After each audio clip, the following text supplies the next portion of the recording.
الحمد لله رب العالمين الرحمن الرحيم مالك يوم الدين إياك نعبد وإياك نستعين اهدنا الصراط المستقيم صراط الذين أنعمت عليهم غير المغضوب عليهم ولا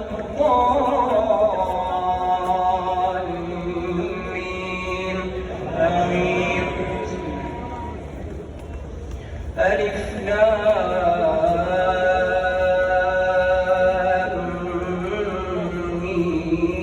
ميم غلبت الروم في أدنى الأرض وهم من بعد غلبهم سيغلبون في بضع سنين لله الأمر من قبل ومن بعد ويومئذ يفرح المؤمنون بنصر الله ينصر من يشاء وهو العزيز الرحيم وعد الله لا يخلف الله وعده ولكن أكثر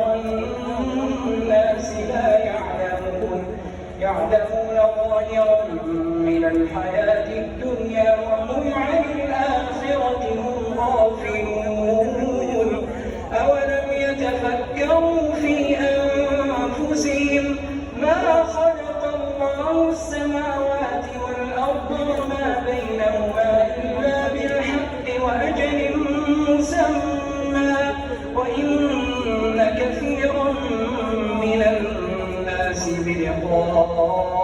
بلقاء ربهم لكافرون أولم يسيروا في الأرض فينظروا كيف كان عاقبة الذين من قبلهم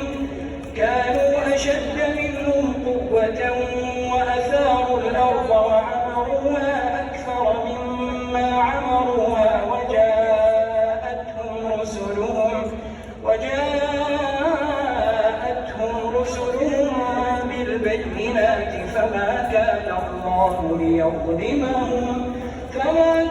الله ليظلمهم ولكن كانوا أنفسهم يظلمون ثم كان عاقبة الذين أساءوا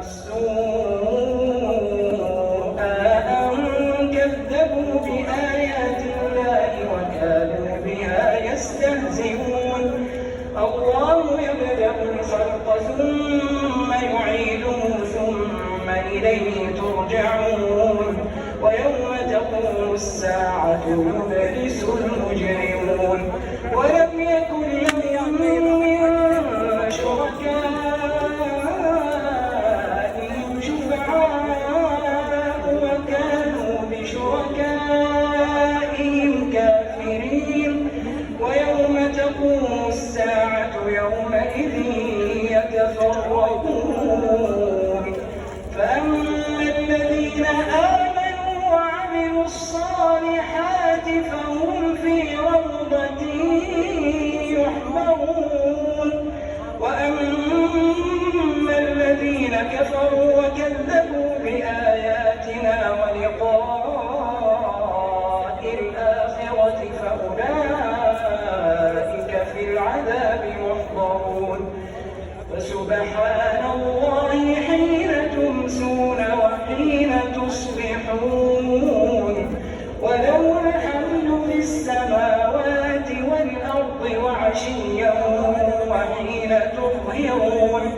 يخرج الحي من الميت ويخرج الميت من الحي ويحيي الأرض بعد موتها وكذلك تخرجون.